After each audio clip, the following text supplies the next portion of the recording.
এখন কেমন লাগে? জবাব দিতে হয় এভাবেই, প্রতিশোধ নিতে হয় এভাবেই।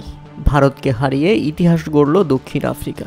হ্যাঁ দর্শক, ঘরের মাঠে দীর্ঘ 15 বছর পর দক্ষিণ আফ্রিকার বিপক্ষে টেস্ট ম্যাচে হেরে গেল ভারত।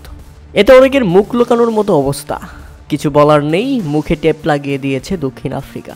দক্ষিণ আফ্রিকার ব্যাটিং ইনিংসে টেম্বা বাফুঙ্গাকে খাটো করে বামন বলে অপমান করেছিল জাসপ্রীত বুমরা, দিয়েছিলেন অশ্রব্য ভাষায় গালি। আর সেটারই প্রতিশোধ নিল দক্ষিণ আফ্রিকা। ভারতকে 30 রানের ব্যবধানে হারিয়ে নিজেদের ঘরের মাঠে ভারতকে রীতিমতো যা ইচ্ছে তাই করে দিল টেম্বা বাফুমার দল। একজন টেস্ট চ্যাম্পিয়নশিপ জয়ী অধিনায়ককে যেভাবে অপমান করেছিল ভারত, সেটার জবাব জয় দিয়ে দিয়েছে দক্ষিণ আফ্রিকা।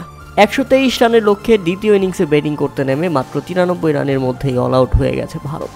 দারুণ বোলিং করেছেন দক্ষিণ আফ্রিকার হয়ে সাইমন হার্মার, আর তাতে ভারত দাঁড়াতেই পারেনি। প্রথম 1 রানের মধ্যেই তারা হারায় 2 উইকেট, এরপর মাত্র 64 রানের মধ্যেই 5 উইকেট এবং শেষ পর্যন্ত 93 রানের মধ্যেই অল আউট হয়ে গেছে ভারত।